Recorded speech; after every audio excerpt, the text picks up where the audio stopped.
Good afternoon. Good afternoon, teacher. Good afternoon. Good afternoon. Good afternoon. ഫുഡൊക്കെ കഴിച്ചോ? ഇല്ല മിസ്സേ, ക്ലാസ് കഴിഞ്ഞിട്ടേ ഉള്ളൂ. ഓക്കെ.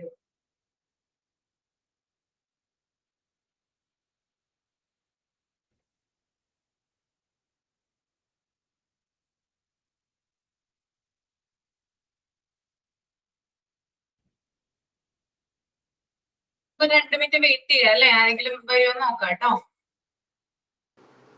വെയിറ്റ് ചെയ്യാം ടീച്ചർ.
ഓക്കെ, നമുക്ക് തുടങ്ങാം.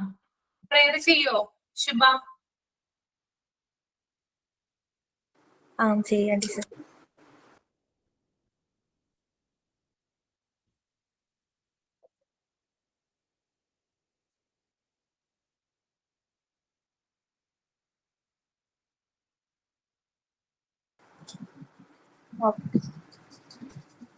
ഈശ്വര കൈകൂപ്പി നിൽപ്പു ഞാൻ നിന്നിൽ ഈറനണിഞ്ഞ നിരകളോടെ കാരുണ്യമെന്നിൽ ചൊരിയണി പൂവിന് കാരണമായുള്ള തമ്പുരാനേ, അച്ഛനും അമ്മയും എന്തു പറഞ്ഞാലും അക്ഷരം തെറ്റാതനുസരിച്ചും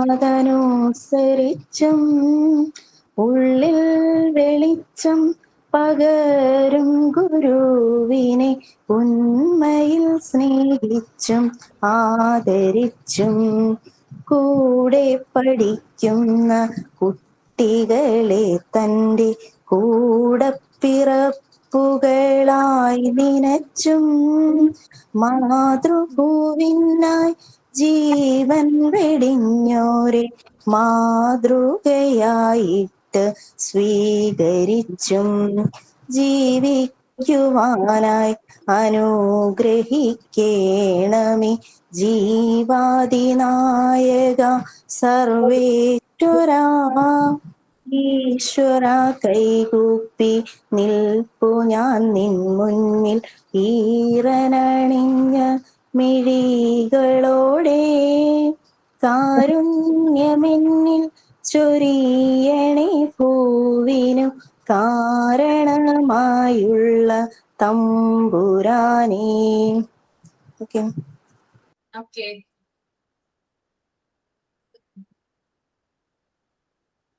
കഴിഞ്ഞ ക്ലാസ്സിൽ എന്തെങ്കിലും ആക്ടിവിറ്റി തന്നിട്ടുണ്ടായിരുന്നോ ചെയ്യാനായിട്ട്?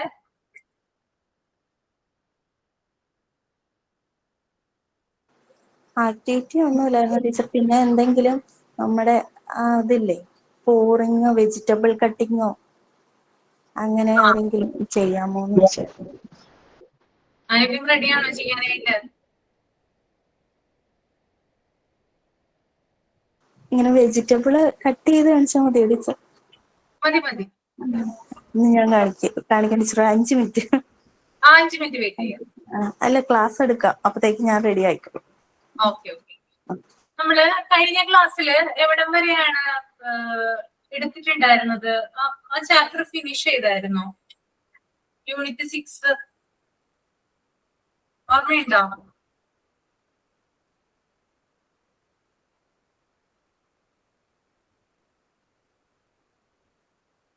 യൂണിഫോംസിനെ പറഞ്ഞായിരുന്നോ? ഏതാ ടീച്ചർ? യൂണിഫോംസിനെ കുറിച്ച് പറഞ്ഞായിരുന്നോ? ആ, യൂണിഫോമിനെ കുറിച്ച് പറഞ്ഞായിരുന്നു. പോയിന്റുകൾ 8 പോയിന്റ്സ് പറഞ്ഞായിരുന്നോ? ഒരു മിനിറ്റ് കേട്ടോ ടീച്ചർ. 8 പോയിന്റ്സ് ഉണ്ട്, അത് പറഞ്ഞായിരുന്നോ? ഇപ്പൊ പറയാമേ. ആ ചാപ്റ്റർ കഴിഞ്ഞു. കഴിഞ്ഞോ? അത് കഴിഞ്ഞിരുന്നു. ആ ജാപ്പനീസ് ടൈപ്പ് ഓഫ് അതൊക്കെ എടുത്തായിരുന്നു. അവിടെ ഒക്കെ കഴിഞ്ഞ ടീച്ചർ. ആ ജാപ്പനീസ് അതിന്റെ എല്ലാം കഴിഞ്ഞു. കഴിഞ്ഞല്ലേ? ഓക്കെ.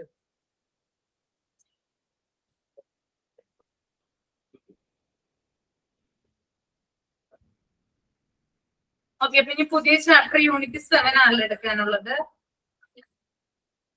അതെ ടീച്ചർ. നമ്മുടെ ആ ചാപ്റ്റർ കഴിഞ്ഞ് പിന്നെ നമ്മൾ ആ പ്രാക്ടിക്കലിന്റെ കുറച്ചിടം ആ ബുക്ക് എടുത്തു. അത് ഇനി പുതിയ ചാപ്റ്റർ. ഓക്കെ.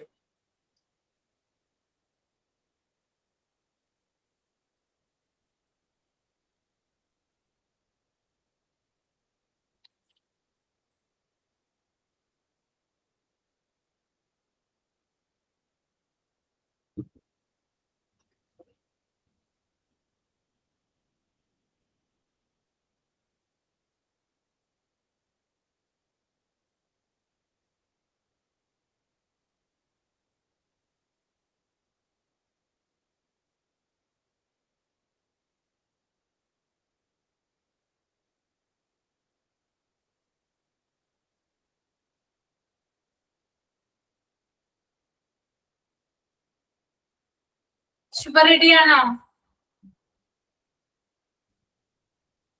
ഒറ്റ മിനിറ്റ് ടീച്ചർ, ഇപ്പൊ റെഡിയാവും. ഇപ്പൊ ഇത്രയും പേരെ ക്ലാസ്സിൽ കയറാറുള്ളൂ?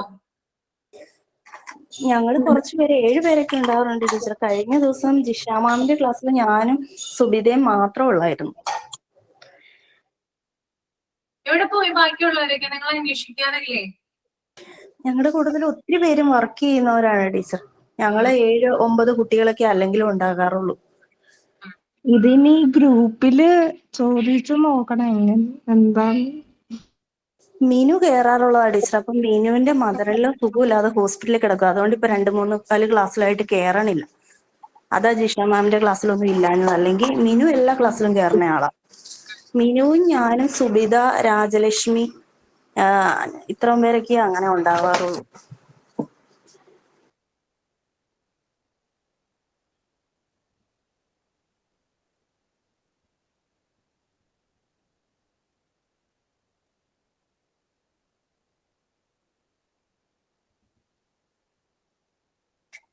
ഓക്കെ, കാണിക്കാൻ ശരിയാണോന്ന് അറിയില്ല.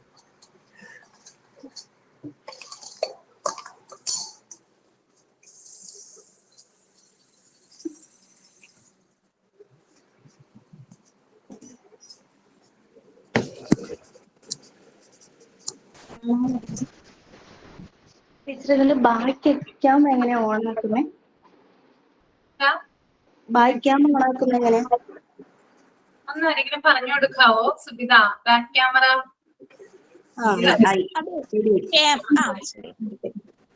ടീച്ചർ നമ്മൾ ആദ്യം കുട്ടികളുടെ ടൗവൽ എടുത്ത് വയ്ക്കും.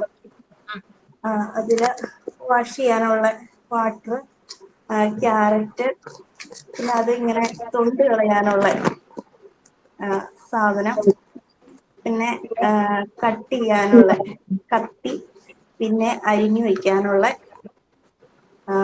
പാത്രം, പിന്നെ 2 സാധനം കൂടെ വേണ്ടത് ഫിംഗർ,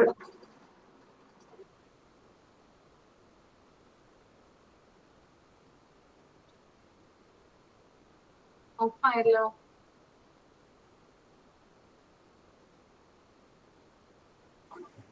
ടീച്ചർ 2 സാധനങ്ങളും കൂടെ ഉണ്ട്.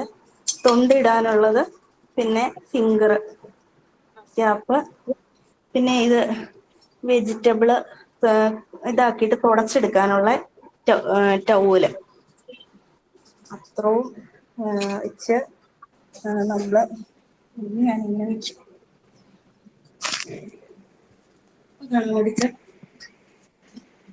കാണാമോ? കാണാം. നമ്മള് ഇങ്ങനെ 2 സൈഡ് കട്ട് ചെയ്തെടുത്ത് ഇത് വെച്ചിട്ട് ഇങ്ങനെ ഇതാക്കി തൊണ്ട് കളഞ്ഞ് ഇങ്ങനെ എടുക്കും. ഇങ്ങനെ തൊണ്ട് കളഞ്ഞ് ഇതാക്കിയെടുക്കും. കഴിഞ്ഞിട്ട് ഈ വെള്ളത്തില് ഇങ്ങനെ വാഷ് ചെയ്യും. കഴിഞ്ഞ് ഫിംഗർ ക്യാപ്പ് ഉപയോഗിക്കും. ഇത് ടൗവലില് വെജിറ്റബിള് തുടച്ചെടുക്കും. ഇങ്ങനെ കത്തി ഉപയോഗിച്ച് കട്ട് ചെയ്യും. ഇത്രയല്ലേ ടീച്ചറുള്ളൂ? പിന്നെ ഉണ്ടല്ലോ ടീച്ചർ, ഞാൻ ഞങ്ങളുടെ ബ്രദറിന്റെ കുട്ടിക്ക് പറഞ്ഞു കൊടുത്ത LKG പഠിക്കുന്ന 5 വയസ്സ് ഉള്ള ആള്, LKG UKG.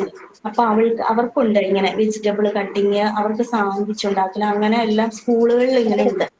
അപ്പം അവർക്കൊരു മത്സരം ഉണ്ടായിരുന്നു. ചെറിയ കുട്ടികളല്ലേ, ഈ ക്യാരറ്റ് തന്നെ എങ്ങനെയാണ് ഏറ്റവും കൂടുതൽ 2 മിനിറ്റ് സമയം അവർക്ക് കൊടുക്കും. അതില് ഏറ്റവും കൂടുതൽ പീസ് ആക്കണത് ആരാണോ അവർക്കാണ് പ്രൈസ്. അതായിരുന്നു അവരുടെ മത്സരം. അപ്പൊ ഞാൻ ഇങ്ങനെ ബ്രദറിന്റെ കുട്ടിക്ക് പറഞ്ഞു കൊടുത്തു. അപ്പൊ നമ്മളിങ്ങനെ വട്ടം കണ്ടിക്കുമ്പോൾ ഇങ്ങനെ 1 മിനിറ്റ് കൊണ്ട് കണ്ടിച്ചത്ര അല്ലേ ആവുള്ളൂ. അപ്പം ഞാൻ അവൾക്ക് പറഞ്ഞു കൊടുത്തു, ഇങ്ങനെ ഈ ക്യാരറ്റിനെ ഫസ്റ്റ് തന്നെ ഇങ്ങനെ 4 പീസ് ആക്കുക. ഇങ്ങനെ നടുവീന്ന് ഇങ്ങനെ ചെയ്ത് ഇങ്ങനെ 4 പീസാക്കണം. എന്നിട്ട് ഇങ്ങനെ കണ്ടിക്കുമ്പോൾ ഒറ്റ കണ്ടിക്കുമ്പോ തന്നെ 4 പീസ് കിട്ടൂലോ. അപ്പൊ അത് ഏത് അളവ് വേണം അങ്ങനെയൊന്നുമില്ല. എത്ര പീസ്, ഒരു 2 മിനിറ്റ് എത്ര പീസ് ഉണ്ടാകുന്നു എന്നുള്ളത് മാത്രമാണ് അവരുടെ മത്സരം. അപ്പൊ ഇങ്ങനെ ആദ്യം ഇങ്ങനെ 4 ആക്കി വെച്ച് കഴിയുമ്പോൾ ഒരു തവണ ഇങ്ങനെ കട്ട് ചെയ്യുമ്പോൾ തന്നെ 4 പീസ് വീണില്ലേ.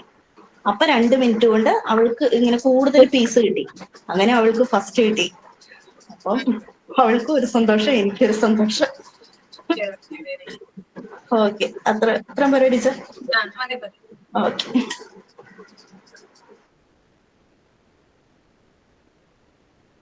അവരുടെ സ്കൂളിൽ എന്നും എന്തെങ്കിലുമൊക്കെ പരിപാടി ഉണ്ടാവും ടീച്ചർ. അവർക്ക് ബ്രെഡ് കൊണ്ട്, അവർക്ക് ഒരു യൂണിറ്റ് ഉണ്ട്. ഇതുപോലെ എന്ത് ചെയ്യണം എന്ന് വിചാരിച്ചെങ്കിൽ എപ്പോഴും എന്തെങ്കിലും ചെയ്യിക്കും കുട്ടികളെ കൊണ്ട്. അപ്പൊ കുട്ടികൾക്ക് ഭയങ്കര സന്തോഷം. മിക്കപ്പോഴും ഈ ബ്രെഡ് വെച്ചിട്ടുള്ള പരിപാടികളാണ്. പിന്നെ ടീച്ചർക്ക് ബർഗർ ഉണ്ടാക്കല്, സാൻഡ്വിച്ച് ഉണ്ടാക്കല്, ഇതൊക്കെയാണ്. അപ്പം നമുക്ക് വീട്ടിൽ നിന്ന് തന്നെ ഇങ്ങനെ ക്യാരറ്റ് എന്നല്ല, എന്തെങ്കിലും ഓരോ കുട്ടികൾ ഓരോ സാധനങ്ങൾ ഇങ്ങനെ കൊണ്ടുപോകും. ഇങ്ങനെ ഇടയ്ക്കിടയ്ക്ക് ഇങ്ങനെ ഒരു മത്സരവും വെക്കും. അപ്പൊ നമ്മളോട് നേരത്തെ പറയും ഇന്നതാണ് മത്സരം, കുട്ടികളെ ആക്കി വിടണം എന്ന്. അപ്പൊ കഴിഞ്ഞ ദിവസമായിരുന്നു ഇങ്ങനെ ക്യാരറ്റിന്റെ ഇത് കൂടുതൽ പീസാക്കുക. അപ്പൊ ഞാനിങ്ങനെ 4 ആക്കി കാണിച്ചു കൊടുത്തു. അതുകൊണ്ട് അവൾക്ക് അതിൽ ഫസ്റ്റ് കിട്ടി. പിന്നെ അക്ഷരങ്ങൾ കൊണ്ട് ഇങ്ങനെ വാക്കുകൾ കൊണ്ട് ഇത് പറയണം.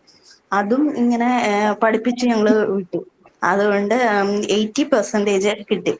ഇത് ട്രോഫിയും സർട്ടിഫിക്കറ്റും കിട്ടിയില്ല, കിട്ടുമെന്ന് പറഞ്ഞിട്ടുണ്ട്. അങ്ങനെ പറഞ്ഞു വിടുമ്പോ നമുക്ക് സന്തോഷം, സമ്മാനം കിട്ടുമ്പോ അവൾക്കും ഒരു സന്തോഷം.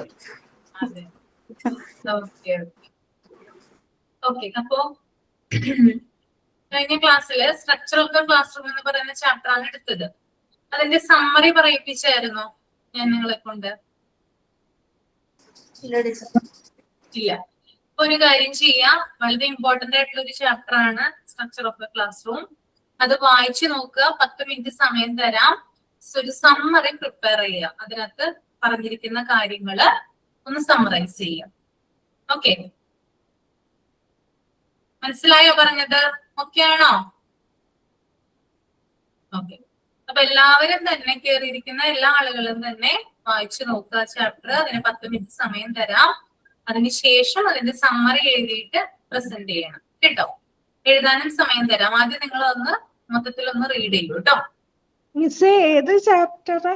Structure of the class room. ഇവിടെ കഴിഞ്ഞ ക്ലാസ്സിൽ ഫിനിഷ് ചെയ്തില്ലേ? 177 പേജ്.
മിസ്സേ ഫുഡ് കഴിക്കാണേ. ഓക്കെ, കഴിച്ചോളൂ.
എഴുതി കഴിഞ്ഞവര് പ്രസന്റ് ചെയ്യാനായിട്ട് ശ്രമിക്കുക കേട്ടോ.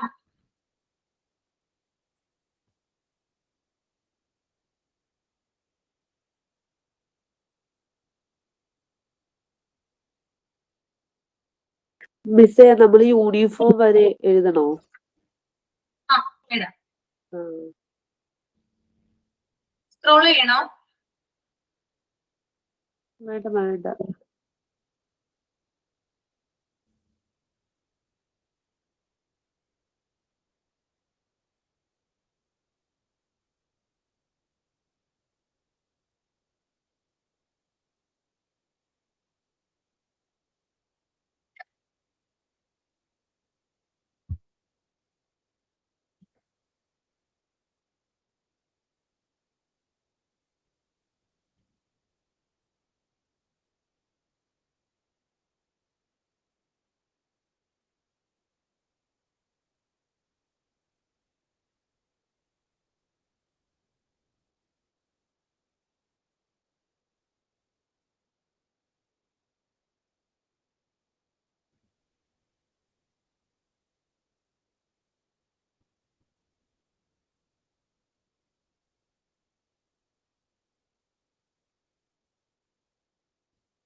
മിസ്സേ ഈ ഫസ്റ്റത്തെ ഈ നമ്മുടെ റൂഫിങ്ങിലേ RC സെന്ററിംഗ് എന്ന് വെച്ചാ അതെന്താ? സെന്ററിംഗ് എന്ന് പറഞ്ഞാൽ നമ്മുടെ സാധാരണ വാർക്ക ഉണ്ടല്ലോ, വാർത്ത. ആ അതാണ് കേട്ടോ. നാലാമത്തെ ഡി അതിലെ ക്ലാസ് ഉണ്ടായിരുന്നില്ല അല്ലെ? ഉണ്ടായില്ല. മറ്റേതൊക്കെ വായിച്ചപ്പോ മനസ്സിലായി, പക്ഷെ ഈ അത് മനസ്സിലായില്ല. പിന്നെ ടാച്ചഡ് റൂഫിങ്ങോ? ടാച്ചഡ് റൂഫിംഗ്. ടാച്ചഡ് റൂഫിംഗ് എന്ന് പറഞ്ഞാല് നമ്മുടെ ചാണകം മെഴുകിയുള്ള സംഭവം ഉണ്ടല്ലോ, മുമ്പത്തെ നമ്മുടെ പണ്ട് കാലത്ത് ഉണ്ടായിരുന്നതാണ്. വീടുകളിലൊക്കെ ചാണകം മെഴുകിയിട്ടാണ് അല്ലെ അല്ല അതല്ല മാം, മറ്റേ അത് ഈ റൂഫിങ്ങിൽ വരുമോ? ഏതാണ് ടാച്ചഡ് റൂഫിംഗ്? അതായത് നമ്മുടെ വൈക്കോല് ഉണ്ടല്ലോ, വൈക്കോല് ഉണ്ടല്ലോ, അതാണ് ഉദ്ദേശിക്കുന്നത് കേട്ടോ. അതിന്റെ കൂടെ തന്നെ അത് പറയുന്നുണ്ട്. അപ്പോ ഇതെന്ന് പറഞ്ഞാല് ഒരു എന്താ പറയാ, ഗുഡ് ഹെൽത്ത് ആണ് കൊടുക്കുന്നത് കുട്ടികൾക്ക്.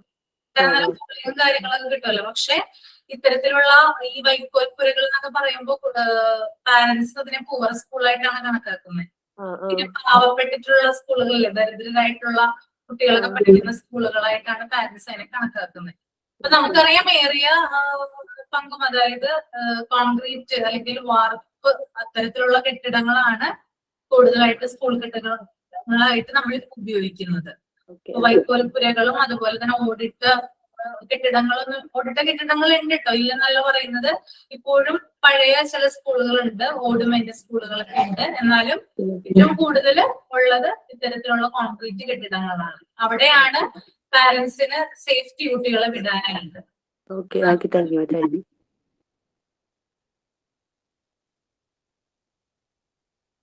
സമയം കഴിയാറായിട്ടോ?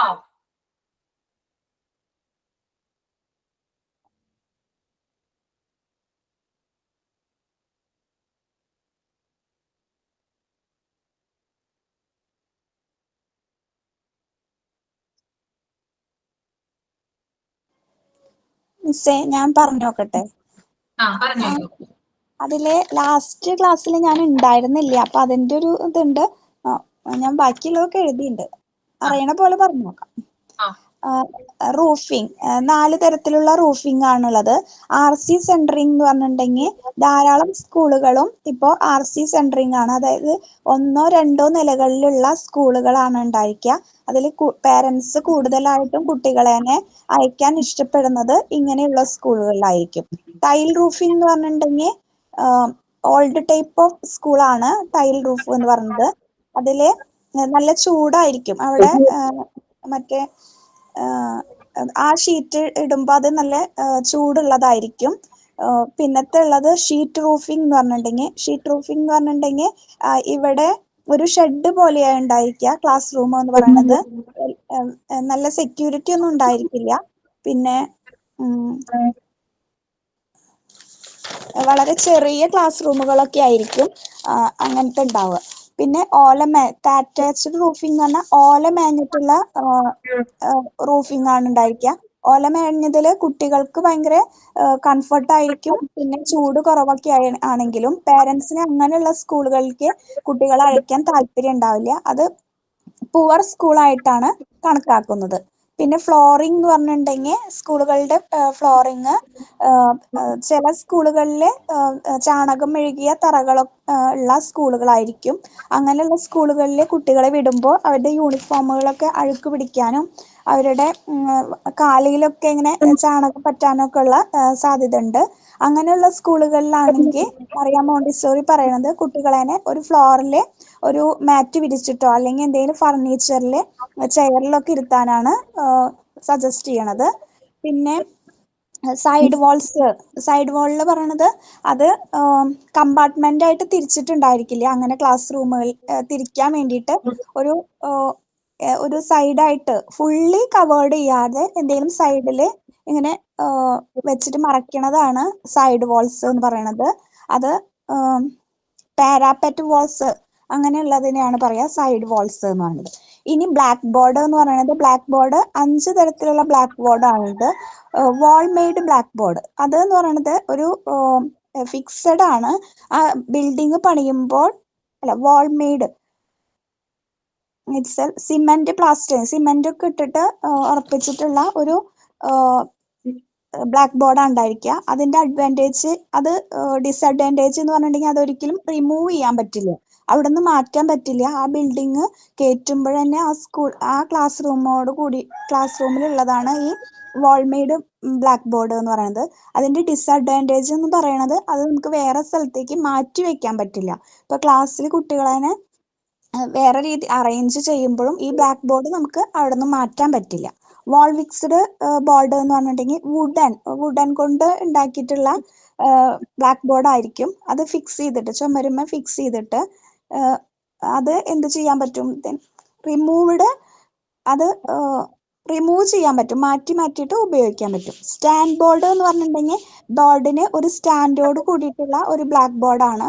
അത് ഭയങ്കര റിസ്ക് ആണ് അത് ഉപയോഗിക്കുമ്പോൾ. അത് എഴുതുമ്പോഴൊക്കെ പിന്നി വീഴാനും ഒക്കെ സാധ്യത ഉള്ളതാണ്. പിന്നെ അത് എഴുതുമ്പോൾ ഒരു ശബ്ദത്തോട് കൂടിയിട്ട്, ഒരു കരകര ശബ്ദത്തോട് കൂടിയിട്ട് അത് അങ്ങനെ ഉണ്ടാവുന്ന റോളിംഗ് ബ്ലാക്ക് ബോർഡ് എന്ന് പറഞ്ഞിട്ടുണ്ടെങ്കിൽ ഈ ബ്ലാക്ക് ബോർഡ് ഒരു പെർഫെക്റ്റ് ആയിട്ടുള്ള ബ്ലാക്ക് ബോർഡ് അല്ല, ടെമ്പററി ആയിട്ട് ഉപയോഗിക്കാൻ പറ്റുന്ന ഒരു ബ്ലാക്ക് ബോർഡാണ്. പിന്നെ ഉള്ളതാണ് സ്ക്രീൻ ബോർഡ് എന്ന് പറയുന്നത്. ഇപ്പോൾ സ്കൂളുകളിലൊക്കെ ഉപയോഗിക്കുന്നത് സ്ക്രീൻ ബോർഡാണ്. അതായത് കുട്ടികൾക്ക് വിഷ്വലൈസ് ചെയ്തിട്ട് ക്ലാസ്സുകൾ പറഞ്ഞു കൊടുക്കാൻ വേണ്ടിയിട്ട് ഉപയോഗിക്കാൻ വേണ്ടിയിട്ട് ഉള്ളതാണ് ഇപ്പോൾ ഉള്ളത് എന്ന് പറയുന്നത്. പിന്നെ ഹൗ ടു ബ്ലാക്ക് ബോർഡ് എങ്ങനെയാണ് അറേഞ്ച് ചെയ്യണത്. ബ്ലാക്ക് ബോർഡ് അറേഞ്ച് ചെയ്യുമ്പോൾ നന്നായിട്ട് കുട്ടികൾക്ക് കാണാൻ പറ്റുന്ന രീതിയിലായിരിക്കണം ബ്ലാക്ക് ബോർഡ് അറേഞ്ച് ചെയ്യുന്നത്. ഡയറക്റ്റ് ആയിട്ട് ലൈറ്റ് പതിക്കത്തക്ക രീതിയിൽ അറേഞ്ച് ചെയ്യാൻ പാടില്ല. പിന്നെ ബ്ലാക്ക് ബോർഡ് ഒരിക്കലും ഫ്ലോറിൽ ഇങ്ങനെ കിടത്തിയിട്ടിട്ട് വെക്കാൻ പാടില്ല. പിന്നെ ബാക്ക് ബെഞ്ചേഴ്സിന് കാണുന്ന രീതിയിലായിരിക്കണം ബ്ലാക്ക് ബോർഡ് അറേഞ്ച് ചെയ്യേണ്ടത്. ഇനിയുള്ളത് സീറ്റ് അറേഞ്ച്മെന്റ് ആണ് പറയണത്. സീറ്റ് അറേഞ്ച്മെന്റിൽ കുട്ടികൾക്ക് ഫ്ലോറിൽ ഇരുത്തിയിട്ട് അവരെ പഠിപ്പിക്കുന്ന രീതിയുണ്ട്. പിന്നെ അവർക്ക് കാർപ്പറ്റ് ഒക്കെ പ്രൊവൈഡ് ചെയ്യുമ്പോൾ കുട്ടികൾ തന്നെ ആ കാർപ്പറ്റ് ഫ്ലോറിൽ വിരിച്ച് അവർ സ്വന്തമായിട്ട് തന്നെ അത് ഫോൾഡ് ചെയ്തിട്ട് എടുത്തു വെക്കുന്ന ഒരു രീതിയാണ് പറയണത്. പിന്നെ സീറ്റിംഗ് അറേഞ്ച്മെന്റിൽ ഹൈറ്റ് ഓർഡറിൽ കുട്ടികളെ അറേഞ്ച് ചെയ്യും. അപ്പൊ ഹൈറ്റ് കുറഞ്ഞവരെ ഫസ്റ്റ് ബെഞ്ചിൽ ഇരുത്തിയിട്ട് അങ്ങനെ ഒരു അറേഞ്ച്മെന്റ് ഉണ്ട്. പിന്നെ ആൽഫബറ്റിക്കൽ ഓർഡറിൽ എ തൊട്ടിട്ട് വരണവരെ ഫസ്റ്റ് ഇരുത്തിയിട്ട് അങ്ങനത്തെ ഒരു അറേഞ്ച്മെന്റ്. അറ്റൻഡൻസ് അറേഞ്ച്മെന്റ് ഉണ്ട്, പ്രസന്റ് ആയവരെ ഫ്രണ്ടിലിരുത്തണത്. പിന്നെ റാങ്കിങ് മെത്തേഡ്, കൂടുതൽ ഫസ്റ്റ് റാങ്ക് അങ്ങനെ അല്ലെങ്കിൽ എക്സാമിലൊക്കെ എ കിട്ടണവരെ ഫസ്റ്റ് ബെഞ്ചും ഇരുത്തണ ഒരു അറേഞ്ച്മെന്റ് ഉണ്ട്. ഇതെന്ന് പറഞ്ഞിട്ടുണ്ടെങ്കിൽ കുട്ടികൾക്ക് വളരെ അവർക്ക് മാനസികമായിട്ട് ഒരു വിഷമം ഉണ്ടാക്കുന്ന ഒരു അറേഞ്ച്മെന്റ് ആണ് റാങ്കിങ് മെത്തേഡ് എന്ന് പറയുന്നത്. ഇനിയുള്ളത് യൂണിഫോംസ് ആണ്. യൂണിഫോംസ് സ്കൂളുകളിൽ നിന്നും കുട്ടികൾക്ക് പ്രൊവൈഡ് ചെയ്യുന്നുണ്ട്. അതായത് ബോയ്സിനാണെങ്കിൽ ഹാഫ് പാൻറ്, അങ്ങനെ കർച്ചീഫ്, അതേപോലെ റിബൺ ആ യൂണിഫോമിന്റെ ഒപ്പം അവർക്ക് കിട്ടും. പിന്നെ നമ്മുടെ ഇന്ത്യ പോലെയുള്ള ചൂടുള്ള കൺട്രികള് സോക്സും ഷൂവും നിർബന്ധം എന്നില്ല. അത് അങ്ങനെ കോൾഡ് കൺട്രീസിലൊക്കെയാണ് അത് കൂടുതലായിട്ടും കുട്ടികൾക്ക് ആവശ്യമുള്ളൂ. ഇവിടെ നമ്മുടെ കുട്ടികൾക്കാവുമ്പോൾ അത് അവർക്ക് ഇറിറ്റേഷൻ ഒക്കെ ഉണ്ടാക്കാൻ കാരണമുണ്ട്. പിന്നെ ഒരു ക്ലാസ്സിലെ കുട്ടി യൂണിഫോം ധരിച്ചില്ലെങ്കിൽ അതിന്റെ ഉത്തരവാദിത്വം എന്ന് പറയുന്നത് ആ ക്ലാസ്സിലെ ടീച്ചർക്കാണ് ഉണ്ടായിരിക്കുക. കുട്ടികൾക്ക് റിബണും യൂണിഫോമും ഒക്കെ നിർബന്ധമാണ്. അവർക്ക് സ്കൂളിൽ നിന്നും യൂണിഫോമിന്റെ ഒപ്പം കർച്ചീഫ്, പിന്നെ ടിഫിൻ ബോക്സ്, പേന, വാട്ടർ ബാഗ് അങ്ങനെയുള്ള സംഭവങ്ങളൊക്കെ പ്രൊവൈഡ് ചെയ്യുന്ന സ്കൂളുകൾ ഉണ്ടായിട്ടുണ്ട്. പിന്നെ എന്താണ്, സ്കൂളുകളിൽ റെഗുലറായിട്ട് വൈകി വരുന്ന കുട്ടികളുണ്ടാവും. ചില സമയം ഒക്കേഷണലി വൈകി വരുന്ന സ്റ്റുഡൻസും ഉണ്ടായിരിക്കും. കുട്ടികളുടെ കയ്യിൽ നിന്നും പെന്നോ പെൻസിലോ ഒക്കെ നഷ്ടപ്പെട്ടു പോകുമ്പോൾ പേരൻസ് അവരെ വഴക്ക് പറയുമ്പോൾ അവര് അതിന്റെ കുറ്റം ടീച്ചേഴ്സിന്റെ മേലാണ് ബ്ലൈം ചെയ്യാറും, അല്ലെങ്കിൽ ടീച്ചേഴ്സ് അല്ലെങ്കിൽ വേറെ കുട്ടികൾ എടുത്തുന്നോ അങ്ങനെ എന്തെങ്കിലും അവര് അവസരത്തിനൊത്തിട്ട് പറയാണ് ചെയ്യാറും. പിന്നെ Japanese type of special heroes എന്ന് പറഞ്ഞിട്ടുണ്ടെങ്കിൽ ജാപ്പനീസ് സ്റ്റൈൽ ഓഫ് ഹീറോസിൽ പറയണത് എന്തെങ്കിലും മിസ് ഈ ഭാഗത്ത് ഞാൻ ഉണ്ടായിരുന്നില്ല, അപ്പൊ എനിക്ക് വായിച്ചിട്ട് മനസ്സിലാവണതാ ഞാൻ പറയുന്നത്. അങ്ങനെ ഉള്ളത് അവര് എന്താ പറയാ വരയ്ക്കാനോ അല്ലെങ്കിൽ പാടാനോ അങ്ങനെ കഴിവുള്ള കുട്ടികളെ തന്നെ അവര് ഒരു ഹീറോ ആയിട്ട് ആ ദിവസത്തിലെ ഒരു ആക്ടിവിറ്റി പീരീഡിൽ ഏത് കുട്ടിയാണോ കൂടുതൽ പാടാനും വരയ്ക്കാനും ഒക്കെ കഴിവ് കാണിക്കുന്നത് അവരെയാണ് ആ ഹീറോ ആയിട്ട് അന്ന് കാണുന്നത്. ഇത്ര എനിക്ക് ഒരു ക്ലാസ്സിൽ ഉണ്ടായിരുന്നില്ല, അപ്പൊ കുറച്ച് നന്നായിട്ട് പ്രസന്റ് ചെയ്തല്ലോ. മനസ്സിലായില്ലേ? Thank you miss. ഇനി ആരാണ് പ്രസന്റ് ചെയ്യാനുള്ളത്? ഞാൻ പറയട്ടെ മാം. അനില. നമ്മള് structure of the class room എന്ന ഇതില് പറയുന്നത് നമ്മുടെ ക്ലാസ് റൂമിന്റെ സ്ട്രക്ചറിനെ കുറിച്ചിട്ടാണ്.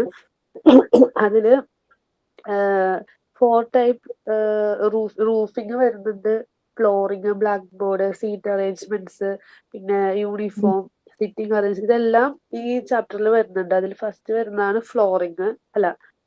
റൂഫിങ്.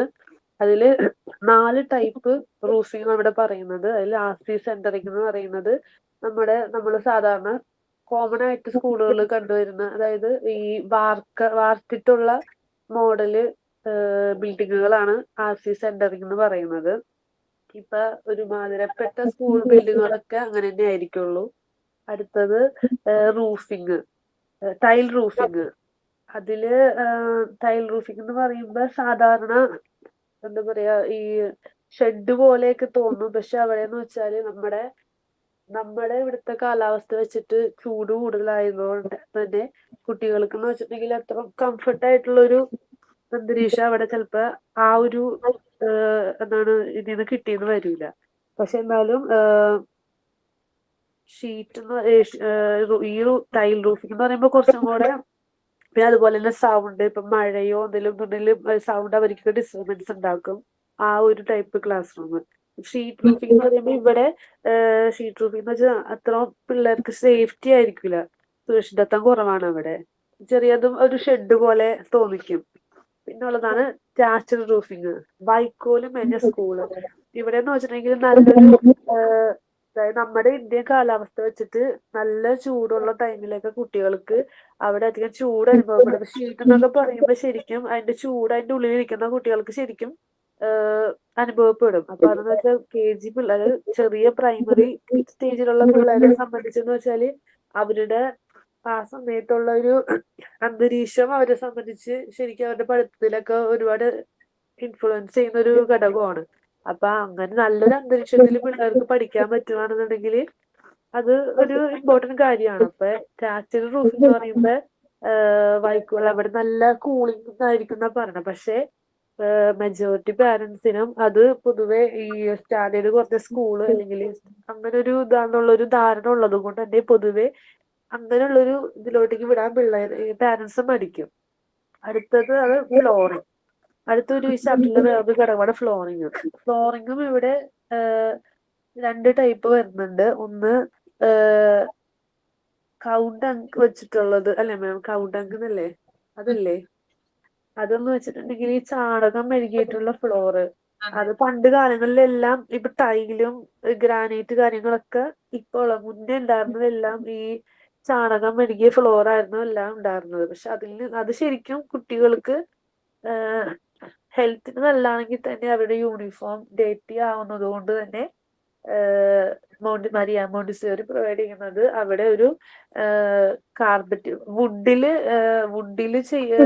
ഫ്ലോർ വുഡ് കൊണ്ട് ചെയ്യാനുള്ളതാണ് അവർ പറഞ്ഞത്. പക്ഷെ അന്നേരം if the furniture not available, furniture കിട്ടാത്തത് കൊണ്ട് തന്നെ പിന്നീട് കാർപ്പറ്റോ അല്ലെങ്കിൽ എന്തെങ്കിലും മാറ്റോ വിരിച്ചിട്ട് കുട്ടികളെ അതിലിരുത്തി പഠിപ്പിക്കാന്നുള്ളതില് ഒരു കൺസെപ്റ്റാണ് മരിയ മോണ്ടിസോറി പറഞ്ഞത്. പിന്നെ സൈഡ് വോൾസ്, അതെന്ന് വെച്ചിട്ടുണ്ടെങ്കിൽ നമ്മുടെ ഈ ഇന്ത്യൻ അറ്റ്മോസ്ഫിയറിൽ ശരിക്കും മൂടി, അതായത് ചുറ്റും അടച്ചു കെട്ടിയിട്ടുള്ളതും അത്ര കണ്ടും സുഖകരമായിട്ടില്ല. കാരണം നേരത്തെ പറഞ്ഞ പോലെ ചൂടുള്ള കാലാവസ്ഥ ആ ഒരു ടൈമില് പിള്ളേരെ സംബന്ധിച്ച് അടച്ചു കൂട്ടിയിട്ടിരിക്കാന്ന് വെച്ചാൽ അതും, എന്നാലും പൊതുവെ അവരുടെ സേഫ്റ്റി അങ്ങനെയുള്ള കാര്യങ്ങളൊക്കെ മുൻനിർത്തിക്കൊണ്ട് പൊതുവെ എന്താണ് നാല് സൈഡും കവർ ചെയ്തിട്ട് രണ്ട് ഡോറ് ഉള്ള, അങ്ങനെ രണ്ട് ഡോറ് വിൻഡോ അങ്ങനെയുള്ള ഒരു ക്ലാസ് റൂമുകളാണ് പൊതുവെ നമ്മൾ കാണുന്നത്. പിന്നെ ബ്ലാക്ക് ബോർഡ് ക്ലാസ് റൂമിൽ വരുന്ന വേറൊരു പ്രധാനപ്പെട്ട ഘടകമാണ് ബ്ലാക്ക് ബോർഡ്. ഇവിടെ 5 ടൈപ്സ് ബ്ലാക്ക് ബോർഡാണ് നമുക്ക് കാണുന്നത്. അതില് ഒന്ന് വാൾമേഡ് ബ്ലാക്ക് ബോർഡ്, അത് ഫിക്സ്ഡ് ആണ്.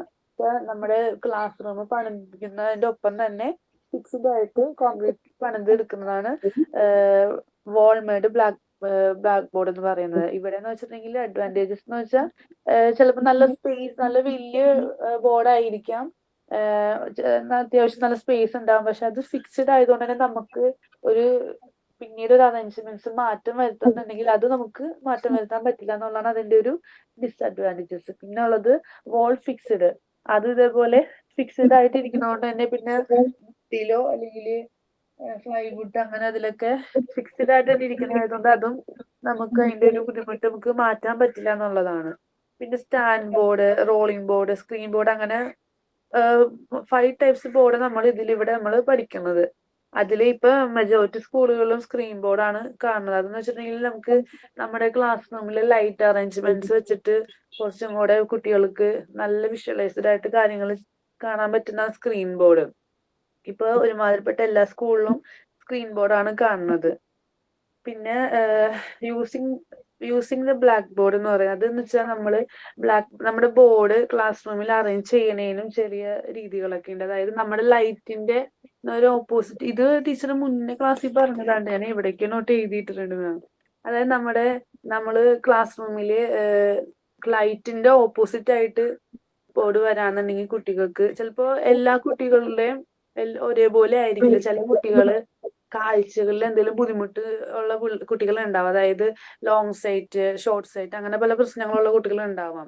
അപ്പൊ അങ്ങനെയുള്ള എല്ലാവർക്കും കാണത്തക്ക രീതിയിൽ ലൈറ്റ് അറേഞ്ച്മെന്റ്സും സീറ്റ് അറേഞ്ച്മെന്റ്സും ബോർഡ് സിറ്റിംഗ് അറേഞ്ച്മെന്റ്സും ഒരുപോലെ ടീച്ചർ കൈകാര്യം ചെയ്യണം. പിന്നെ അതേപോലെ ഇവിടെ വരുന്ന ഒരു കാര്യം എന്ന് വെച്ചിട്ടുണ്ടെങ്കിൽ നമ്മുടെ സിറ്റിംഗ് അറേഞ്ച്മെന്റ്സിൽ പല ടൈപ്പ് വരുന്നുണ്ട്. അതായത് നമ്മുടെ ഈ മാർക്ക് വെച്ചിട്ട് റാങ്ക് ബേസ്ഡ്, അറ്റൻഡൻസ് ഓർഡർ, ആൽഫബറ്റിക്കലോ അങ്ങനെ വെച്ച് നോക്കുമ്പോൾ വെച്ചാൽ അതില് ഇപ്പൊ എന്താ പറയുക, ആൽഫബറ്റിക്കൽ ഓർഡർ നമ്മുടെ പേരിന്റെ ആൽഫബറ്റിക് ഓർഡറിൽ വെക്കാം. ഹൈറ്റ് ഓർഡർ ഒക്കെ ശരിക്കും നമുക്ക് ചെയ്യാം. കാരണം ചില കുട്ടികൾ ഹൈറ്റ് കൂടുതലാണ്, ഹൈറ്റ് കുറവ്, അതും ഒരു ഘടകം നമ്മൾ ടീച്ചർ ശ്രദ്ധിക്കേണ്ട കാര്യമാണ്. പക്ഷെ എന്നാലും അതിലേറ്റവും റാങ്കിങ് മെത്തേഡ് എന്ന് പറഞ്ഞൊരു കാര്യം, അത് ചിലപ്പോൾ കുട്ടികളില് ചിലപ്പോ കുഞ്ഞു കുട്ടികളല്ലേ, അങ്ങനെ അതിനെപ്പറ്റി ചിന്തിക്കാനുള്ള പ്രായമായിട്ടില്ലെങ്കിൽ കൂടിയും ഒരുപക്ഷെ പിള്ളേരുടെ മൈൻഡിൽ അത് എഫക്ട് ചെയ്തേക്കാം. അതുപോലെ തന്നെ ഒരു കാര്യമാണ് ഇപ്പൊ ഈ ലൈറ്റ് അറേഞ്ച്മെന്റ്സും സിറ്റിംഗ് അറേഞ്ച്മെന്റ്സും. കാരണം കുട്ടികൾ പല ടൈപ്പ് ബുദ്ധിമുട്ടുകൾ ഉണ്ടെന്നുണ്ടെങ്കിൽ ചിലപ്പോൾ അവർക്കത് പറയാൻ അറിയാൻ പറ്റില്ല. ഇപ്പൊ എനിക്ക് അവിടെ ഇരുന്നാലത് പറ്റില്ല എന്ന് പറയാനുള്ള ഒരു പ്രായമായിട്ടുണ്ടാവില്ല. പക്ഷെ അതുകൊണ്ട് തന്നെ ടീച്ചർ അത് നോക്കി എല്ലാ കുട്ടികൾക്കും കാണത്തക്ക രീതിയിൽ വേണം ബോർഡ് അറേഞ്ച് ചെയ്യാനായിട്ട്. അതുപോലെ തന്നെ ബോർഡിൽ എഴുതണ്ടെന്ന് വെച്ചാല് നമ്മൾ ടീച്ചർ എഴുതുന്നതിനും ഒരു രീതിയുണ്ട്. ഇപ്പൊ നമ്മുടെ കൈ എവിടെ വരെ എത്തും അവിടെ വരെ എഴുതാൻ പാടുള്ളൂ. അതായത് നമുക്ക് ഈ അറ്റം തൊട്ട് ആ അറ്റം വരെ എഴുതാന്നുള്ളത് അങ്ങനെയല്ല. ശരിക്കും എഴുതുന്നതിന്റെ രീതി എന്ന് വെച്ചാൽ നമ്മുടെ കൈ നമ്മൾ ഒരു സൈഡ് നിന്നിട്ട് നമ്മുടെ ഹിപ്പിൽ ഒരു സൈഡ് ചരിഞ്ഞ് ഈ ഒരു കൈ കൊണ്ട് എഴുതിയിട്ട് എവിടെ വരെ കൈ എത്തുമോ അവിടെ വരെ എഴുതാൻ പാടുള്ളൂ. പിന്നെ ബോർഡിന്റെ ടീച്ചർ ഒരിക്കലും ബോർഡിൽ എഴുതുമ്പോൾ സെന്ററിലായിട്ട് നിൽക്കാൻ പാടില്ല. പിന്നെ നമ്മൾ എവിടെ വരെ കൈ എത്തും അവിടെ വരെ എഴുതിയിട്ട് അവിടെ നിന്ന് കോളം തിരിച്ച് പിന്നീട് അപ്പുറത്തെ സൈഡ് എഴുതി തുടങ്ങണം. അങ്ങനെ ആണ് നമ്മൾ ബോർഡിൽ എഴുതേണ്ട രീതി എന്ന് പറയുന്നത്. പിന്നെ അതുപോലെ തന്നെ വേറൊരു പ്രധാനപ്പെട്ട കാര്യം എന്ന് വെച്ചാൽ നമ്മുടെ ക്ലാസ്സിൽ നമ്മൾ ടീച്ചറായാൽ തന്നെ നമ്മൾ ക്ലാസ്സിൽ പഠിപ്പിച്ച ബോർഡിൽ എന്ത് എഴുതിയാലും നമ്മൾ ക്ലാസ്സിൽ നിന്ന് പോകുമ്പോൾ അത് ബോർഡ് ക്ലീൻ ചെയ്യാന്നുള്ളത് നമ്മുടെ ഉത്തരവാദിത്വമാണ്. അടുത്ത ടീച്ചർക്കും അതുപോലെ തന്നെ ആ ബോർഡിൽ എഴുതാനുള്ളതാണ്. അങ്ങനെ പിന്നെ യൂണിഫോം, അടുത്തൊരു പ്രധാനപ്പെട്ട ഒരു ഘടകമാണ് യൂണിഫോം. യൂണിഫോം എന്ന് പറയുമ്പോൾ നമ്മുടെ സ്കൂളിന്റെ ഒരു എന്താ പറയാ ഡിസിപ്ലിന് കാണിക്കുന്ന ഒരു പ്രധാന ഘടകമാണ് യൂണിഫോം. പക്ഷെ പല രീതിയിൽ യൂണിഫോം വേറെ പല ടൈപ്പ്, അതായത് നമ്മുടെ സമൂഹത്തിൽ ഇവിടുത്തെ കാലാവസ്ഥ വെച്ചിട്ടായിരിക്കും ചിലപ്പോൾ ഷൂ, സോക്സ് അങ്ങനെയുള്ള കാര്യങ്ങളൊക്കെ നമുക്ക് ചിലപ്പോൾ എല്ലാ സീസണിലും നമുക്ക് ഉപയോഗിക്കാൻ പറ്റുന്ന വരില്ല. പക്ഷെ അത് കമ്പൽസറി ആയിട്ടുള്ള കാര്യമാണെങ്കിൽ തന്നെ കാലാവസ്ഥയെ അത് കണക്കിലെടുത്തുകൊണ്ടും ചെറിയ മാറ്റങ്ങൾ അതിൽ വരുത്താം. Thank you. Very good.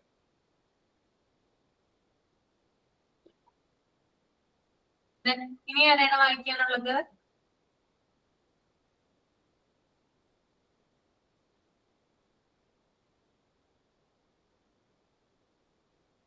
ആരാണ് പറയൂ.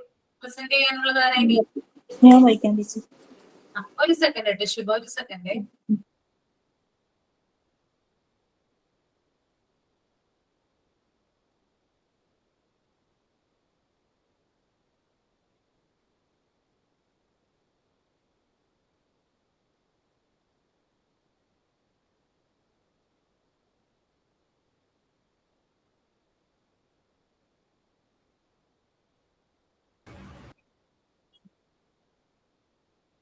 ഓക്കെ ശുഭ, റീഡ് ചെയ്തോളൂ. Okay, structure of the class room. Structure എന്ന് പറയുന്നത് തന്നെ നമ്മൾ ആ ക്ലാസ് റൂം എങ്ങനെ ഉണ്ടാവും, കാണുമ്പോൾ പുറത്തുനിന്ന് നോക്കിയാൽ ഒരു ക്ലാസ് റൂം എങ്ങനെയാണ് ഇരിക്കുന്നതെന്ന് ആ കാണുന്നതിനാണ് അതിന്റെ സ്ട്രക്ചർ എന്ന് പറയുന്നത്. ഫസ്റ്റ് തന്നെ റൂഫിങ് എങ്ങനെ ഉണ്ടാവും നോക്കും. റൂഫിങ് 4 തരത്തിലുണ്ട്. ആദ്യത്തെ RC സെന്ററിങ്, അത് വാർത്ത ഇതായിരിക്കും. ഇപ്പോഴത്തെ മിക്ക സ്കൂളുകളും അങ്ങനെ വാർത്ത കെട്ടിടങ്ങളായിരിക്കും. പിന്നെ കുട്ടികൾക്കും അങ്ങനെ നല്ല സ്കൂളിലേക്ക് പോകാനായിരിക്കും ഇഷ്ടം, പേരൻസിനും അങ്ങനെയുള്ള സ്കൂളുകളിലേക്ക് വിടാനായിരിക്കും ഇഷ്ടം. അവിടെ ചിലപ്പോൾ സ്കൂളും അധ്യാപകരും ഒന്നും നല്ലതായിരിക്കണമെന്നില്ല, പക്ഷെ ആ അപ്പിയറൻസ്, ക്ലാസ് റൂമിന്റെ ഭംഗി, സ്കൂളിന്റെ ഭംഗിയൊക്കെ നോക്കി അങ്ങോട്ട് പോകാനാണ് കുട്ടികൾക്കും ഇഷ്ടം, വിടാൻ പേരൻസിനും ഇഷ്ടം. അപ്പൊ ഇപ്പോഴത്തെ ഓൾമോസ്റ്റ് കുട്ടികളും അങ്ങനെയുള്ള നല്ല വാർത്ത കെട്ടിടങ്ങൾ, വെൽ ഇതായ സെറ്റ്, അങ്ങനത്തെ കെട്ടിടങ്ങളുള്ളിടത്തേക്കാണ് കൂടുതലായിട്ടും കുട്ടികൾ പോകുന്നത്. ഇപ്പോഴത്തെ മിക്ക സ്കൂളുകളും അങ്ങനെ തന്നെയാണ്. പിന്നെ രണ്ടാമത്തെ ടൈൽ റൂഫിങ്. ടൈൽ റൂഫിങ് ഒരു പഴയ മോഡലാണ്. ടൈല് കൊണ്ട്, മണ്ണ് കൊണ്ടുണ്ടാക്കിയ കൂട്ടോ അങ്ങനെയൊക്കെ വെച്ച് റൂഫ് ചെയ്യുന്നത്. അവിടെയും കുറച്ച് ചൂടൊക്കെ കൂടുതലായിരിക്കും. പിന്നെ കാണാൻ ഈ പറയുന്ന പോലെ വലിയ ഭംഗിയൊന്നും ഉണ്ടാവില്ല. അപ്പൊ കുട്ടികൾക്കും പോകാൻ താല്പര്യം ഉണ്ടാവില്ല. പേരൻസിനും ഈ കെട്ടിടങ്ങാനും മറിഞ്ഞു ചാടിയല്ലോ എന്നുള്ള ഒരു പേടി കൊണ്ട് അവിടെ അങ്ങനെ കുട്ടികളെ അധികം വിടാൻ ആരും താല്പര്യപ്പെടാറില്ല. പിന്നെ ഷീറ്റ് റൂഫിങ്, അത് ഷീറ്റ് ഇട്ട കെട്ടിടങ്ങൾ, ആസ്പെറ്റോസോ അങ്ങനെ ടിൻ ഷീറ്റുകളോ അങ്ങനത്തെ ഷീറ്റുകളൊക്കെ ഇട്ട് റൂഫ് ചെയ്യുന്നതാണ് ഷീറ്റ് റൂഫിങ്. അതും കാണാൻ ഈ ഒരു വാർക്ക കെട്ടിടത്തിന്റെ അത്ര ഭംഗി ഉണ്ടാവില്ല. ചിലപ്പോൾ കാറ്റ് വീശുമ്പോൾ പറന്നു പോകാനോ അങ്ങനത്തെ സാധ്യതകളെല്ലാം ഉണ്ട്. അപ്പോൾ പേരൻസിനും ഇത് പറന്നു പോവോ, കെട്ടിടം മറിഞ്ഞു ചാടുവോ അങ്ങനെയൊക്കെയുള്ള ഒരു പേടി കൊണ്ട് അങ്ങനെയുള്ളതിനും കുട്ടികളെ വിടാനായിട്ട് വലിയ താല്പര്യം ഉണ്ടായിരിക്കില്ല. പിന്നെ പണ്ടൊക്കെ ഈ വാർക്ക കെട്ടിടം വെക്കാനുള്ള സാമ്പത്തിക ശേഷിയൊന്നും എല്ലാ സ്കൂളുകൾക്കും ഉണ്ടായിരുന്നില്ല. അങ്ങനെ ഒരു കാലഘട്ടത്തിൽ മിക്കവരും ഇങ്ങനെ ഷീറ്റിലൊക്കെ തന്നെയാണ് ഉണ്ടായിരുന്നത്. പിന്നെ അന്ന് പേരൻസും ഇത്ര റിച്ച് അല്ലാഞ്ഞതുകൊണ്ട് അവർക്കും ഇങ്ങനെ വലിയ ഡിമാൻഡുകളില്ല, ഉള്ള സ്കൂളിലേക്ക് അങ്ങ് വിടും. ഇപ്പൊ പേരൻസ് കുറച്ച് എഡ്യൂക്കേറ്റഡ് ആണ്, ജോബുണ്ട്, സാമ്പത്തികമുണ്ട്. അപ്പൊ സ്വാഭാവികമായിട്ടും ഡിമാൻഡുകളും കൂടും. അപ്പോൾ പുതിയ നല്ല സ്കൂളുകളിലേക്ക് വിടാനായിട്ടാണ് പേരൻസും റെഡിയാകുന്നത്. പിന്നെ അടുത്തത് ടച്ചഡം ആണോ ടീച്ചർ? റൂഫ്, അത് ഈ വൈക്കോല് കൊണ്ട് മേൽക്കൂര മേഞ്ഞ, അത് സ്കൂളുകൾക്ക് മാത്രമല്ല പണ്ടൊക്കെ വീടുകൾക്കും അങ്ങനെ തന്നെ മേഞ്ഞോണ്ടിരുന്ന. അത് നനയൊന്നുമില്ല, പക്ഷേങ്കിൽ അത് കണ്ടാൽ ഒരു പുവർ സ്കൂളാണ് എന്നുള്ള ഒരു തോന്നല് പുറത്തുനിന്ന് കാണുന്ന ആളുകൾക്കുണ്ടാവും. അപ്പം മിക്ക പേരൻസും എൻ്റെ കുട്ടി നല്ല സ്കൂളിൽ പഠിക്കണം എന്നുള്ള ചിന്താഗതി ഉള്ളത് കൊണ്ട് ആരും അങ്ങനത്തെ സ്കൂളുകളിലേക്ക് വിടാൻ തയ്യാറാകില്ല. ചിലപ്പോൾ അങ്ങനത്തെ സ്കൂളുകൾ അത് കുറച്ച് കൂളിംഗ് ആണ്, അങ്ങനെ അതിന് ചില ക്വാളിറ്റീസ് ഉണ്ട്. നമ്മുടെ കാലാവസ്ഥയ്ക്ക് യോജിച്ചതാണ്. ചൂടുകാലത്ത് നല്ല കൂളിംഗ് ഉണ്ടാകും, കുട്ടികൾക്ക് നല്ലതാണ്. പക്ഷെ കണ്ടാൽ അതിനൊരു ലുക്ക് ഇല്ലാത്തത് കൊണ്ട് ആരും അങ്ങോട്ട് പോകാനായിട്ട് തയ്യാറാകത്തില്ല. പണ്ടത്തെ സ്കൂളാണെന്നൊരു തോന്നൽ. ചിലപ്പോൾ അവിടെ നല്ല അധ്യാപകരായിരിക്കും, നല്ല പഠിപ്പീരായിരിക്കും, അവിടെ എല്ലാം നല്ലതായിരിക്കും. പക്ഷെ ആ സ്കൂളിന്റെ ഫിസിക്കൽ അപ്പിയറൻസ് മോശമായതുകൊണ്ട് അത് കൊള്ളില്ല എന്നുള്ള നിലയിൽ കുട്ടികളും അങ്ങോട്ട് പോകാനും തയ്യാറാകില്ല, പേരൻസ് വിടാനും തയ്യാറാകില്ല. പിന്നെ അങ്ങനെയുള്ള സ്കൂളുകളിലൊക്കെ ട്രീ റൂഫിംഗ് ക്ലാസ്സുകൾ, മരച്ചുവട്ടിലിരുന്ന് പഠിക്കുന്ന സമ്പ്രദായമൊക്കെ ഉണ്ട്. ഇപ്പൊ ഒട്ടും തന്നെ അങ്ങനെ ഇല്ലെന്ന് തോന്നുന്നു. പണ്ടത്തെ സ്കൂളുകളിലൊക്കെ അങ്ങനെ ചില ടീച്ചർമാര് മരത്തിന്റെ ചോട്ടിൽ കൊണ്ടിരുത്തി ഇടയ്ക്ക് പക്ഷെ അങ്ങനെ ചെയ്യുന്നതുകൊണ്ട് കുട്ടികൾക്ക് ഒരു സ്ട്രെസ് റിലാക്സ് ഒക്കെ അങ്ങനെ ഉണ്ടാകാറുണ്ട്. അങ്ങനെ പുറത്തു പോയി പഠിക്കാൻ ഇഷ്ടപ്പെടുന്ന കുട്ടികളുണ്ട്. കുറച്ചൊരു ഫ്രഷ് എയർ അങ്ങനെയൊക്കെ കിട്ടും. പിന്നെ ക്ലാസ് റൂമിന്റെ ആ 4 ചുവരുകൾക്കുള്ളിൽ നിന്നൊന്ന് പുറത്തിറങ്ങുമ്പോൾ നമ്മളൊന്ന് ഫ്രഷ് ആകും, റിലാക്സ് ആകും. അങ്ങനെയൊക്കെ ഇറങ്ങിയിരുന്ന് പഠിക്കുന്നതും പഠിപ്പിക്കുന്നതും ഒക്കെ നല്ലതാണ്. പക്ഷെ പണ്ടൊക്കെ അങ്ങനെ ഒത്തിരി ഉണ്ടായിരുന്നു. ഇപ്പോഴൊന്നും ആരും അങ്ങനെ പുറത്തിറങ്ങി ഇരുന്ന് പഠിപ്പിക്കാറില്ല, കുട്ടികൾ പഠിക്കാറുമില്ല. അതിനോടൊന്നും കുട്ടികൾക്കും പേരൻസിനും ഒന്നും താല്പര്യവുമില്ല. പിന്നെ അടുത്തത് ഒരു ക്ലാസ് റൂമിൽ പിന്നെ റൂഫിങ് കഴിഞ്ഞാൽ പിന്നെ നമ്മൾ നോക്കുന്ന ഒന്നാണ് ഫ്ലോറിങ്. അതെങ്ങനെയാണ് അതിന്റെ ഫ്ലോർ എന്നുള്ളത്. നോർമലി സിമെന്റ് ഇപ്പോഴത്തെ ഫ്ലോറുകളെല്ലാം സിമെന്റ് ഇട്ടത്, അല്ലെങ്കിൽ ഇപ്പം മിക്ക സ്കൂളുകളിലും ടൈൽ ഇടുന്നതും ഉണ്ട്. വലിയ CBSE സ്കൂളുകളൊക്കെ മിക്കതും തന്നെ ടൈലിട്ട ക്ലാസ് റൂമുകളാണ്. കുറച്ചും കൂടെ പഴയതായിരുന്നപ്പോൾ സിമെന്റ് ആയിരുന്നു. എല്ലാ ക്ലാസ് റൂമുകളും സിമെന്റ് ഇട്ട് നന്നാക്കി വെച്ചിട്ടുണ്ടായിരുന്നു. അതിനും കുറച്ചും കൂടെ പണ്ട് മണ്ണിട്ട് മെഴുകിയതും ചാണകം ഇട്ട് മെഴുകിയതും അങ്ങനെയായിട്ടുള്ള ക്ലാസ് റൂമുകളൊക്കെ ഉണ്ടായിരുന്നു. പക്ഷെ ഇപ്പോഴും അങ്ങനത്തെ ഒന്നും വളരെ കുറവാണ്. ഏറ്റവും കുറഞ്ഞൊരു സിമെന്റ് ഇട്ട ക്ലാസ് റൂമെങ്കിലും, ടൈലിടാൻ പറ്റാത്തതിന് ഗവൺമെന്റ് സ്കൂളുകളൊക്കെ ആണെങ്കിൽ ടൈലില്ലെങ്കിൽ ഒരു സിമെന്റ് എങ്കിലും ഉണ്ടാകും മിനിമം. അത്രയെങ്കിലും ഉള്ള ക്ലാസ് റൂമുകളാണ് ഇപ്പോഴുള്ളൂ. നേരത്തെയൊക്കെ ഈ ചാണകം ഇട്ടതും മണ്ണിട്ട് മെഴുകിയതുമായ ക്ലാസ് റൂമുകളും ഉണ്ടായിരുന്നു. ഇപ്പോഴൊന്നും അങ്ങനത്തെ ഒന്നും അധികം നമുക്ക് കാണാൻ കിട്ടില്ല.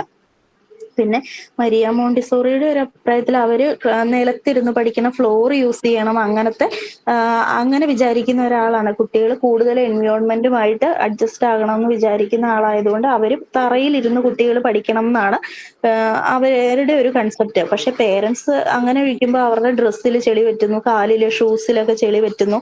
അപ്പൊ പേരൻസിന് കുറച്ചും കൂടെ അവര് ഫർണിച്ചറിലോ ബെഞ്ചിലോ ഡെസ്കിലോ കസേരകളിലോ ഒക്കെ ഇരുന്ന് പഠിക്കുന്നതാണ് താല്പര്യം.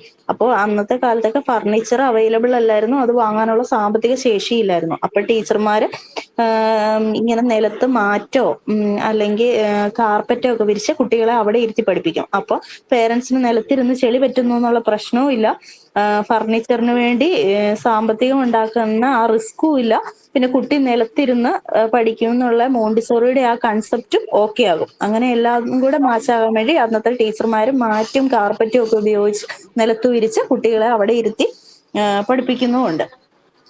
പിന്നെ ഒന്നാണ് സൈഡ് വാളുകൾ. ചില സ്കൂളുകളൊക്കെ മുഴുവനായിട്ടും ഓരോ ക്ലാസ് റൂമുകൾ 4 ചുവരും മുഴുവനായിട്ടും പണിത് അപ്പുറത്തെ ക്ലാസ്സുകളെ കാണാൻ പറ്റത്തില്ലാത്ത അവസ്ഥയിലായിരിക്കും മിക്ക സ്കൂളുകളുടെയും ഇത്. പക്ഷെ പ്രീ സ്കൂളിന്റെ ഒക്കെ പകുതി ഭിത്തിയായിട്ടിരിക്കുന്നതാണ് നല്ലത്. 4 ദിവസത്തൊന്നും എയർ കയറാൻ, പുറത്തുള്ളത് കാണാം. കുറച്ചുകൂടെ അവര് ഒരു 4 ചുവരുകൾക്കുള്ളിൽ അടച്ചിട്ടിരിക്കുന്നതിനേക്കാളും പകുതി തുറന്നിരിക്കുന്ന ക്ലാസ് റൂമുകളിലാണ് അവർക്ക് പുറം കാഴ്ചകളൊക്കെ കണ്ട് കുറച്ചുകൂടെ ഒരു റിഫ്രഷ്ഡ് ആയിട്ട് റിലാക്സ്ഡ് ആയിട്ടിരുന്ന് പഠിക്കും. അപ്പം എല്ലാ സൈഡും മുഴുവൻ വാർത്ത് കെട്ടിയിടുന്ന ഒരു മുറിക്കുള്ളിൽ ഇരുത്തുന്നതിനേക്കാൾ അങ്ങനെ പകുതിയായിട്ട് ചുവരുകൾ പണിയുന്നതായിരിക്കും കുറച്ചും കൂടെ പ്രീ സ്കൂളിലെ കുട്ടികൾക്കൊക്കെ നല്ലത്.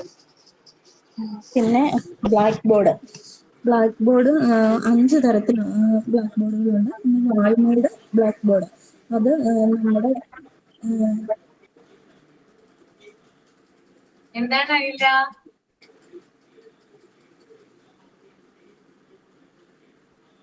വായിച്ചോളൂ ശുഭ, വായിച്ചോളൂ. ബ്ലാക്ക് ബോർഡ് അതാ സാധാരണ 5 ടൈപ്പ് ബ്ലാക്ക് ബോർഡുകളുണ്ട്. അതിന് വാൾമേഡ് ബ്ലാക്ക് ബോർഡ്, അത് സിമെന്റ് ഉപയോഗിച്ച് വാളിൽ ഫിക്സ് ചെയ്ത് വെച്ചേക്കുന്നു. നമുക്ക് അവിടുന്ന് എടുക്കാനോ മാറ്റാനോ ഒന്നും പറ്റത്തില്ല. അത് സിമെന്റ് ഉപയോഗിച്ച് ഫിക്സ് ചെയ്തിട്ട് ബ്ലാക്ക് ആക്കുന്നതാണത്. അതിന്റെ അഡ്വാൻറ്റേജ് എന്ന് പറഞ്ഞാൽ അത് അവിടുന്ന് ആർക്കും ഇളക്കിക്കൊണ്ട് മാറ്റി കുട്ടികൾ ഉരുട്ടിച്ചടിച്ച് കയ്യിലും കാലിലും ഒന്നും ഇടില്ല, മാറ്റിക്കൊണ്ട് പോകില്ല, അവിടെ തന്നെ ഫിക്സ് ആയിട്ടിരിക്കും, വേറെ റിസ്ക് ഒന്നും ഇല്ല എന്നുള്ളതാണ് അതിന്റെ അഡ്വാൻറ്റേജ്. അതുപോലെ ഡിസഡ്വാൻറ്റേജ് അത് അവിടുന്ന് റിമൂവ് ചെയ്യാൻ പറ്റില്ല എന്നുള്ളത്. ഈ പറയുന്ന പോലെ ഒരു മരത്തിന്റെ അടിയിൽ പോയി നമ്മൾ പഠിക്കണോ എന്ന് വിചാരിച്ചാൽ ഈ ബ്ലാക്ക് ബോർഡിനെ നമുക്ക് അങ്ങോട്ട് എടുത്തുകൊണ്ട് പോയി പഠിപ്പിക്കാൻ പറ്റില്ല. അപ്പൊ റിമൂവ് ചെയ്യാൻ പറ്റില്ല എന്നുള്ളത് അതിന്റെ ഒരു ഡിസഡ്വാൻറ്റേജസും ആണ്. പിന്നെ വാൾ ഫിക്സ്ഡ് ബോർഡ്, അത് ഇങ്ങനെ വുഡൻ കൊണ്ടോ പ്ലൈവുഡ് കൊണ്ടോ ഒക്കെ നിർമ്മിച്ചേക്കുന്ന ഒരു ബോർഡാണ്. അത് നമുക്ക് ഇങ്ങനെ എടുത്തോണ്ട് നടക്കാം. നമ്മൾ എവിടെയെങ്കിലും കൊണ്ടുവച്ച് അവിടെ എഴുതാം. ഇപ്പൊ മരത്തണലിൽ പോകണമെങ്കിൽ അവിടെ പോയി കൊണ്ടുവെക്കാം, ക്ലാസ് റൂമിൽ കൊണ്ടുവെക്കണമെങ്കിൽ അങ്ങനെ കൊണ്ടുവയ്ക്കാം. ഇത് വലിയ വെയിറ്റ് ഒന്നും ഉള്ളതല്ല, ചെറിയ പ്ലൈവുഡ് കൊണ്ടൊക്കെ കൊണ്ട് എടുത്തു മാറ്റാവുന്ന രീതിയിൽ നിർമ്മിച്ചിരിക്കുന്ന ബ്ലാക്ക് ബോർഡുകളാണത്. പിന്നെ സ്റ്റാൻഡ് ബോർഡ്, അത് ഒരു സ്റ്റാൻഡിൽ ഫിക്സ് ചെയ്തിരിക്കുന്ന ബോർഡുകളാണ്. അത് നമുക്ക് എടുത്തോണ്ട് പോകാം, അത് അതിന്റെ അഡ്വാൻറ്റേജ് ആണ്. പക്ഷെ എങ്കിൽ അത് ചിലപ്പം എഴുതുമ്പോൾ തെന്നി താഴെ വീഴാനോ, അല്ലെങ്കിൽ കുട്ടികൾ ടീച്ചേഴ്സ് ഇല്ലാത്ത സമയത്ത് അതിൽ പോയി ഒന്ന് പണിതാൽ അത് ഉരുണ്ട് താഴെ വീഴാനോ, അല്ലെ താഴെ വീണ് കയ്യിലോ കാലിലോ വീണോ ഒരു അപകടം ഉണ്ടാകാനുള്ള സാധ്യതയൊക്കെ ഉണ്ട്. അതുകൊണ്ട് കുറച്ച് റിസ്കി ആയിട്ടുള്ള കാര്യമാണ് ഈ സ്റ്റാൻഡ് ബോർഡ് എന്ന് ഉള്ളത്. പിന്നെ റോളിംഗ് ബോർഡ്, ഈ റോളിംഗ് ബോർഡ് എന്ന് പറയുന്നത് അത്ര പെർഫെക്റ്റ് ആയിട്ടുള്ള ഒരു ബോർഡ് ഒന്നുമില്ല, ഒരു ടെമ്പററി യൂസിന് വേണ്ടി നമ്മൾ ഉപയോഗിക്കുന്നതാണ്. അല്ലാണ്ട് ഒരു ക്ലാസ് റൂമിൽ ഒരു ഇയർ ഫുള്ളും ഒന്നും നമുക്ക് ഉപയോഗിക്കാൻ പറ്റില്ല. അങ്ങനെ ഒരു ഫുൾ ഇയറിന് വേണ്ടി നമ്മൾ വെച്ചേക്കുന്നൊന്നും അല്ലാതെ പെട്ടെന്ന് വേറെ ബോർഡുകളൊന്നും ഇല്ലാതെ വരുമോ, അല്ലെ ബോർഡിലൊക്കെ എഴുതിയിട്ടേക്കോ ഒക്കെ ആണെങ്കിൽ അപ്പത്തെ ഒരു ടെമ്പററി യൂസിന് വേണ്ടിയാണ് നമ്മൾ റോളിംഗ് ബോർഡുകൾ ഉപയോഗിക്കുന്നത്. പിന്നെ സ്ക്രീൻ ബോർഡ് ഒരു എല്ലാ പർപ്പസിനും ഉപയോഗിക്കാം. എഴുതാനും കുട്ടികളെ എന്തെങ്കിലും കാണിച്ചു കൊടുക്കാനും അങ്ങനെ എല്ലാം ഉണ്ടെങ്കിൽ ഇപ്പൊ നമ്മൾ ടീച്ചർ പറയുന്നത് മാത്രമല്ലാതെ എക്സ്ട്രാ എന്തെങ്കിലും പിക്ചറുകളോ അങ്ങനെയൊക്കെ കുട്ടികളെ കാണിച്ചു കൊടുക്കാൻ വേണ്ടി ഉപയോഗിക്കുന്നതാണ് സ്ക്രീൻ ബോർഡ്. എല്ലാം എഴുതാനും വായിക്കാനും പടം വരയ്ക്കാനും കുട്ടികളെ എന്തെങ്കിലും കാണിച്ചു കൊടുക്കാനും എല്ലാ പർപ്പസിനും ഉപയോഗിക്കാൻ പറ്റുന്ന ഒന്നാണ് സ്ക്രീൻ ബോർഡ് എന്ന് പറയുന്നത്. പിന്നെ ബ്ലാക്ക് ബോർഡ് യൂസ് ചെയ്യുമ്പോൾ ഒരു ടീച്ചർമാരായിരിക്കും കൂടുതൽ ബ്ലാക്ക് ബോർഡ് യൂസ് ചെയ്യുന്ന കുട്ടികളെ എഴുതി കാണിക്കാനായിട്ട്. ബ്ലാക്ക് ബോർഡ് യൂസ് ചെയ്യുമ്പം എപ്പോഴും നമ്മൾ 90 ഡിഗ്രിയിൽ നിന്നുകൊണ്ട് വേണം ബ്ലാക്ക് ബോർഡിൽ എഴുതാനായിട്ട്. അല്ലാണ്ട് ഫുള്ളും നമ്മൾ ബാക്കി തിരിഞ്ഞ് കുട്ടികൾക്ക് നിൽക്കരുത്. മൊത്തം ഒരു സൈഡ് ചെരിഞ്ഞേ നിൽക്കാൻ പാടില്ല. 90 ഡിഗ്രിയിലായിരിക്കണം നമ്മുടെ ബോഡി. ടീച്ചറിന്റെ ബോഡി എപ്പോഴും 90 ഡിഗ്രിയിലായിരിക്കണം. അല്ലാണ്ട് ഫുള്ളും ബ്ലാക്ക് ബോർഡിന് തിരിഞ്ഞു നിന്ന് നമ്മുടെ ബാക്ക് സൈഡ് കുട്ടികൾ കാണുന്ന പോലെ നിന്ന് നമ്മൾ ഒരിക്കലും എഴുതാൻ പാടില്ല. 90 ഡിഗ്രി ചെരിഞ്ഞ് നിന്ന് വേണം നമ്മൾ എഴുതാൻ. പിന്നെ ഒരിക്കലും എഴുതുന്നതിന്റെ ഒപ്പം നടന്ന് ഈ ലെഫ്റ്റ് നിന്ന് റൈറ്റിലേക്ക് നടന്നു പോയി നമ്മൾ എഴുതരുത്. നിൽക്കുന്നിടത്തൊന്നും മൂവ് ചെയ്യാൻ പാടില്ല. അവിടെ തന്നെ നിന്നുകൊണ്ട് ഹിപ്പ് മാത്രം അനക്കി അങ്ങനെ വേണം നമ്മൾ എഴുതാനായിട്ട്. അപ്പൊ നമുക്ക് എത്ര വരെ കൈ എത്തുന്നോ അത്ര വരെ എഴുതിയാൽ മതി. പിന്നെ അതിന്റെ അടിയിലേക്ക് കോളംസ് ആയിട്ട് അങ്ങനെ എഴുതി പോന്നാ മതി. അല്ലാണ്ട് ബോർഡിന്റെ അങ്ങേയറ്റം വരെ എഴുതണം എന്ന് നിർബന്ധമില്ല. അതിനുവേണ്ടി അങ്ങോട്ട് മൂവ് ചെയ്യാനും പാടില്ല. ഹിപ്പ് മാത്രം ഇങ്ങനെ അനങ്ങാൻ പാടുള്ളൂ. അങ്ങനെ നിന്ന് വേണം നമ്മൾ എഴുതാനായിട്ട്. പിന്നെ എഴുതുമ്പോൾ നമ്മൾ കോളംസ് ആയിട്ട് വേണം എഴുതാനായിട്ട്. ആ എഴുതുന്നത് ബാക്കിൽ നിൽക്കുന്ന കുട്ടിക്ക് വരെ കാണാം എന്നുറപ്പോട് കൂടി വേണം നമ്മൾ എഴുതാനായിട്ട്. ബോർഡിന്റെ ഏറ്റവും അടിയിൽ വരെ എഴുതുമ്പോൾ ചിലപ്പോൾ ഏറ്റവും ബാക്കിൽ ഇരിക്കുന്ന കുട്ടിക്ക് കാണാൻ സാധിക്കണം എന്നില്ല. അപ്പൊ ആ ഇരിക്കുന്ന എല്ലാ കുട്ടികളും ലാസ്റ്റ് ഇരിക്കുന്ന കുട്ടികൾക്ക് വരെ കാണാൻ പറ്റുന്നുണ്ടെന്ന് ഉറപ്പ് വരുത്തിക്കൊണ്ട് വേണം നമ്മൾ ബോർഡിൽ എഴുതാൻ. ലാസ്റ്റത്തെ ആൾക്കും കാണാൻ പറ്റുന്ന അത്ര ഇടം മാത്രമേ നമ്മൾ ബോർഡിൽ എഴുതാവുള്ളൂ.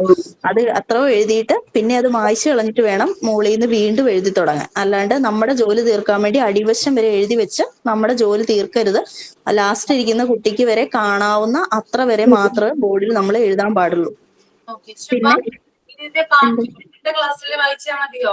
Okay ma'am. ഓക്കെ അടുത്ത ക്ലാസ്സിൽ വായിച്ചിട്ട് നമുക്ക് പുതിയ ചാപ്റ്റർ എടുക്കാം കേട്ടോ. അപ്പൊ ഇന്ന് സമ്മറി എഴുതാത്തവര് അടുത്ത ക്ലാസ്സിൽ എഴുതിക്കൊണ്ടുവരിക. രാജലക്ഷ്മി എഴുതിക്കൊണ്ടുവരില്ലേ? രാജലക്ഷ്മി നാരായണൻ ചെയ്യണം കേട്ടോ. അപ്പൊ അടുത്ത ക്ലാസ്സിൽ വ്യാഴാഴ്ച നമുക്ക് രാജലക്ഷ്മിയുടെയും ശുഭയുടെയും വായിച്ചതിന് ശേഷം നമുക്ക് 7ാമത്തെ ചാപ്റ്റർ സ്റ്റാർട്ട് ചെയ്യാം കേട്ടോ. അപ്പോ വൈൻഡപ്പ് ചെയ്യുവാണ്. Thank you. ഏകദേശം ഒരു ധാരണ കിട്ടിയല്ലോ ഈ ഒരു ചാപ്റ്ററിനെ കുറിച്ച് പറഞ്ഞു കഴിഞ്ഞപ്പോ? കുറച്ചുകൂടി കോൺഫിഡൻസ് ആയില്ലേ? പിന്നെ പഠിക്കേണ്ട ആവശ്യമില്ല. ജസ്റ്റ് ഒന്ന് വായിച്ചാൽ മതി പരീക്ഷ സമയത്തൊക്കെ കേട്ടോ. ഓക്കെ, അപ്പോ നെക്സ്റ്റ് ക്ലാസ്സിൽ കാണാം. Thank you. Thank you.